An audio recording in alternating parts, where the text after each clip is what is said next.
Olá pessoal, agora nós vamos falar um pouco sobre uma outra pergunta também muito frequente, não só do especialista como do clínico, que é resina composta. Não vou falar do material química da resina composta, e sim a aplicabilidade clínica da resina composta, tanto para dentes anteriores como dentes posteriores.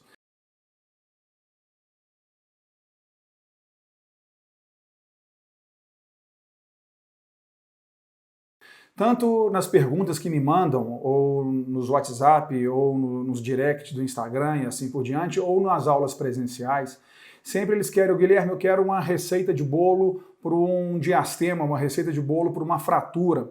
A primeira coisa que eu tenho que falar, infelizmente não existe uma receita de bolo. Existe a gente conhecer o material para saber o que ele pode nos proporcionar. Então eu não tenho, eu falo assim, essa resina é muito melhor do que a outra? Depende para que vai ser utilizar. Qual área que nós vamos utilizar? É uma resina para dente anterior ou é uma resina para dente posterior? Sendo para dente anterior, que região que eu vou utilizar? O que eu preciso? Mais resistência ou eu preciso de mais brilho? Preciso de mais opacidade ou preciso de mais translucidez, né? São coisas que a gente denomina em termos de mais valor ou menos valor. Então é isso que nós temos que entender como que nós vamos utilizar. A resina por si só, cada um vai ter uma maneira de trabalhar, mas um erro comum que eu vejo sempre, né? Eu vejo esse sistema de resina, vou comprar só esse sistema de resina. Eu particularmente uso 3 ou 4 sistemas de resina, são algumas marcas que eu gosto de utilizar, porque cada cor ou cada marca tem um grau de opacidade ou um grau de translucidez diferente. Então, quando eu trabalho com a marca X, eu tenho que entender que ela tem uma opacidade que muitas vezes também a cor de dentina com a cor de esmalte não é aquilo que eu quero que o resultado seja entregue para o meu paciente. Então eu vou misturar marcas comerciais, que é outra grande lenda que existe. Posso misturar adesivo com outra resina? Eu posso misturar marcas de resina? Claro que eu posso misturar marcas de resina ou adesivos de uma empresa e resina de outra marca, porque a composição básica desse sistema é uma só, né? Então elas vão poder serem misturadas com marcas diferentes. Então o que eu sugiro, obviamente, é não sair comprando várias resinas e entender aquela resina que você vai escolher para utilizar, qual que é o nível de opacidade, de translucidez, de resistência, de polimento que vai ter, de opalescência que nós vamos conseguir com aquele determinado material.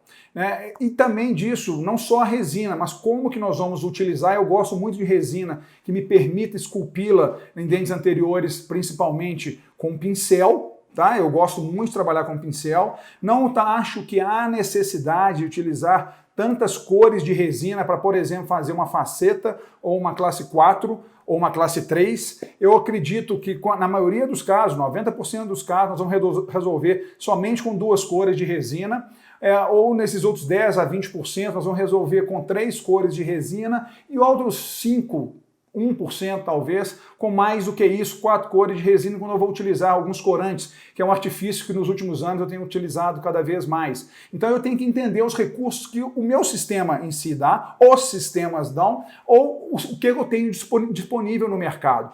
E a gente não pode ficar gastando dinheiro com isso. Não é? Então eu tenho que entender esses materiais, não só o custo-benefício disso, porque o que eu falo com uma frequência grande, a menor parcela do custo da minha resina, do meu procedimento com resina, é a própria resina.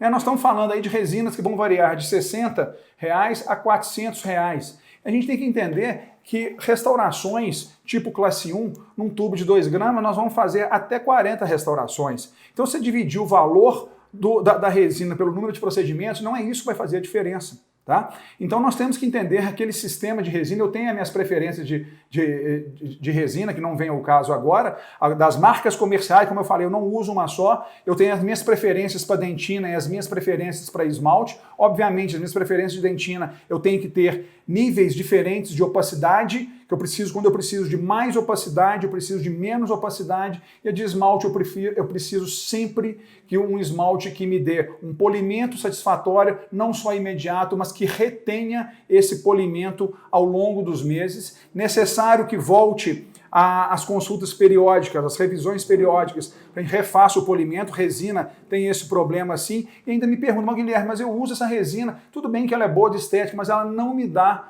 ela está sempre fraturando. Então nós temos que entender por que fratura. Se eu fiz uma técnica de adesão correta, que é a primeira coisa, se eu isolei meu campo operatório, seja da maneira que for feita, fiz a minha adesão correta, pelos princípios de adesão que a técnica, que a ciência me recomenda. Se eu fiz também as técnicas de restauração correta, por que ela continua quebrando? Tem um problema. Ou eu utilizei a resina inadequada para aqueles contatos oclusais, ou em desoclusão, que é onde a maior causa de fratura, lateralidade protusiva. Tá? A oclusão ajustada. Então é um conjunto de fatores que a gente vai determinar para o sucesso da restauração. E também a minha técnica de polimento. Porque muitas vezes eu vejo um erro de polimento e as margens começam a manchar ou começa a incorporação de manchas ao longo do tempo. Isso é falha na técnica de polimento. Então nós temos duas coisas que eu gosto muito de chamar, anatomia primária e anatomia secundária. Todas duas extremamente importantes, onde a anatomia primária eu vou dar o meu contorno inicial, a minha forma básica do dente, que pode ser e deve ser, na minha opinião, na mesma consulta que a gente está restaurando, fazendo a restauração em si.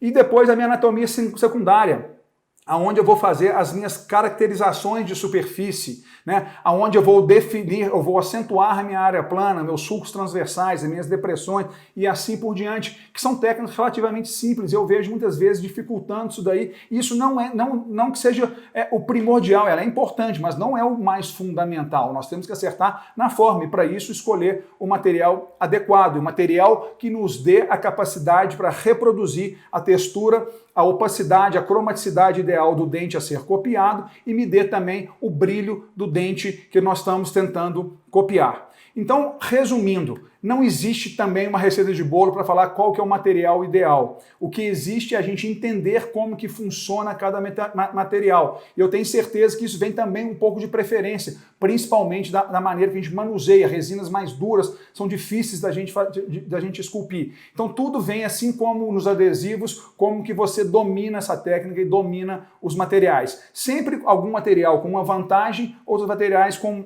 uma outra vantagem. Então a gente tem que pesar numa balança, o que eu falo sempre, e ver qual que é a vantagem e desvantagem e decidir aquele que nós vamos utilizar.